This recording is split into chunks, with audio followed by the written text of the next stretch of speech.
This is version 1 of Prosper Sustainably's ETEP training video on updating an ETEP strategic work plan. An ETEP strategic work plan is a tribal environmental plan, or TEP. An ETEP strategic work plan, or TEP, is a major component of an EPA tribal environmental plan, or ETEP. However, keep in mind that a full ETEP will include other components which can be further explained by your GAP grant project officer. During this training, I will cover how to update your ETEP strategic plan that was designed by Prosper Sustainably. So we are starting on the main page of the ETEP strategic work plan spreadsheet, and this is where we have our goals, our description of priority program areas, goals, and objectives listed. So if you go to the overview tab, you'll see in this description right here, an ETEP strategic work plan, or TEP, is meant to be a living, perpetual 4-year strategic work plan. Each TEP component should be updated, or each TEP priority program area should be updated and revised at least annually, including adding an additional year of activities to the end of the period and archiving the year that has just passed. So what this means is this currently is a 4-year plan from 2016 through 2019. So that's 2016, 2017, 2018, 2019. By the end of 2016 or in early 2017, this plan should be updated, and 2016 should be archived, and objectives 2020 should be added, so that the new plan, or the updated plan, would actually be for 2017 through 2020 for the 4 years of 2017, 2018, 2019, and 2020. And in addition to adding objectives for 2020 and archiving objectives for 2016, there should be a review and a revision of all the objectives in between. So some of the 2016 objectives will be archived, some of them will not have been accomplished and will be shifted to 2017, some 2000 or later, or deleted as not going to be pursued any further. Some or they could be relabeled as possible. And then 2017 is the same thing. You know, some activities will stay the same, some will need to be shifted back to a later year, some will need to be changed to possible or deleted. And we're going to go through an example of how to do that and what it involves. So we'll start at the top of the sheet, and let's just assume that, so for 2016, where you'd go through the sheet line by line and identify what the status is of each objective. So starting on line 33, conduct the air quality data review, analysis, and submission to AQS and the tribe. This is an ongoing activity related to air quality monitoring. So we're going to assume in this scenario that this is actually a repeat activity that's going to occur in future years. So if this is an ongoing activity, there would already be an objective in 2017 that's essentially a repeat of this one. So in this case, this objective would need to be archived, and the purpose of the archive, which is on this tab right here, is to keep track of what's been accomplished, so that you can go back and show somebody what was completed in 2016, and then as each year passes, what was completed. And so this blank table right now is a mirror of the table that is the objectives table. It's blank though, and this will only include the ones that were archived. This table can be modified. I think at minimum it's important to just keep track of what objectives were accomplished in what years. But you could actually provide more data, like you could, so in this case, there are estimates for how much staff time it took. Let's scroll over to staff time. You could put in the actuals instead of the estimated. You could put a comparison of the actuals to the estimated. You could, instead of a due date, you could put the completion date. in. So some of these are unnecessary to have, but I think just for the sake of it being clean and easy to transfer, it's good to have columns that align. So in this case, I'm going to cut this particular activity out. So I hold on to the left and I'm going to shift and select the entire row. I'm going to either right click and go to cut. You can also go to file, or let's see, you also can go under home and cut here, or you can hit Control X and that now will cut it. And if you go over to archive objectives, you hit paste and then you paste it there. And now it's been removed. So what you'll want to do here is you'll want to delete this because you don't want any blank. You don't want blank rows because blank rows will show up in pivot forms. They'll show up in when you're sorting and filtering, and it's it's more valuable if each row has information, has objectives information in it. So we'll delete that, and then the same thing here. So in 2016, the tribe was supposed to conduct an indoor air quality assessment, prepare a report, and develop an indoor air quality management plan.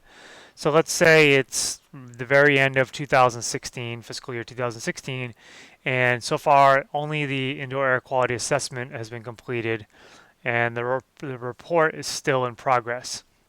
So one quick way to do this is just, and so this is expected to be completed in 2017. So the year can simply be changed to 2017 here. If the assessment has been completed, then you could modify the objectives instead of saying conduct an indoor air quality assessment and prepare a report. Let's say the assessment's been conducted, but the report is not prepared. So we can just change this to prepare an indoor air quality assessment report and develop an indoor air quality management plan. So you'd want to change anything else here that needs to be changed as well. Especially because it's the upcoming year, you may want to also change the estimated work year. So originally it was estimated 200 hours. What is the remaining hours? So let's say these two activities still have 120 hours, and these are very rough estimates that may be an underestimate. It just depends on how detailed your report is, how detailed the assessment was, and how detailed the management plan is going to be.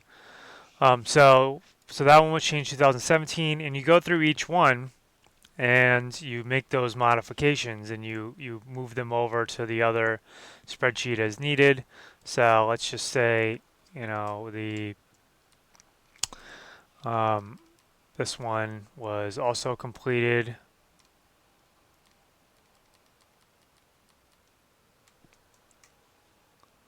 We'll move it over to the archive. Let's say that the drafting the air quality ordinance was something that the tribe decided that it did not want to pursue at this time.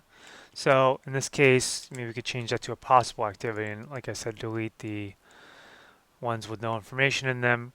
So you'll do that same process for all of 2016 until you get through those activities. And then in 2017, you'll make the same modification. So these activities still make sense for those years. And in some cases, you may decide that, the tribe's not going to be ready or did not secure the funding in 2016 to develop the climate adaptation plan 2017, so maybe this needs to get changed to 2018.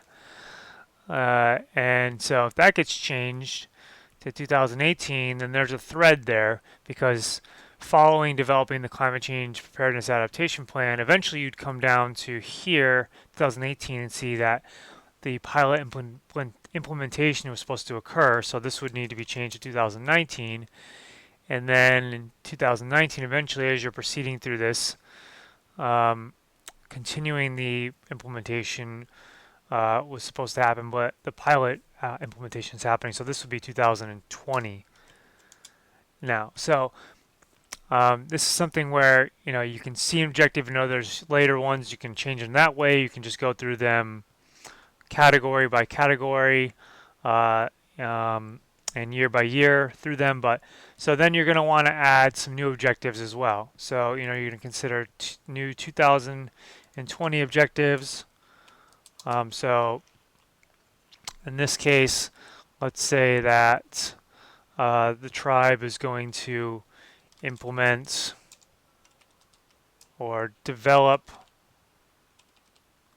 a GHG emissions database, or let's say tracking system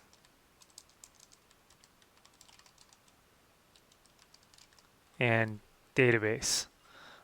So this is a very hypothetical activity. This may be done a lot earlier. So then you would fill out the activity, what capacity indicators, if any, from the gap guidance is associated with, whose responsibility it is.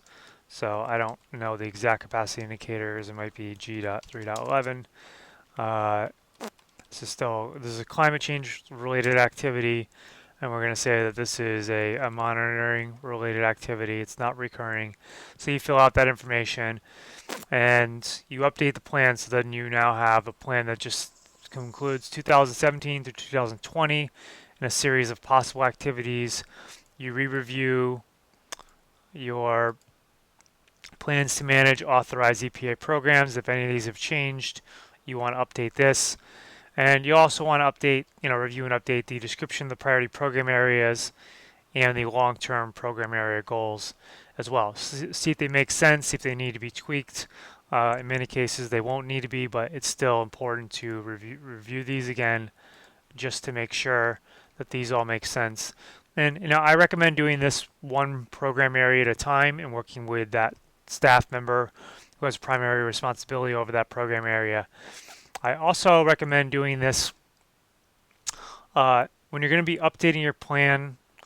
The best time I believe to do it is going to be when you're preparing your gap work plan, or before you're preparing your gap work plan. So, and this plan is already fiscal year 2016 through 2019.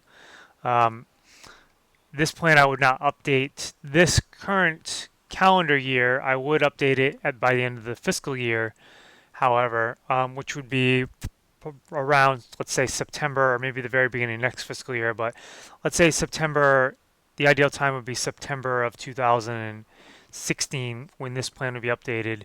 The 2016 activities would be archived. The 2017 activities will be updated. And then and at the same time too, it may be helpful to estimate, the employee staff time for each objective for 2017. And this will help when you're preparing your gap grant work plan for fiscal year 2017 to 2018. So no, actually, in that case, so I would recommend doing your 2017 staff time right now as you're preparing your gap work plans for fiscal year 16-17, and then adding in the staff time for 2018 as you're preparing the fiscal year 2017-2018 gap work plan, which is going to be somewhere either before or during that period of time, which is going to be end of the fiscal year 2015-16 or early fiscal year 2016-17. That is the end of this training video.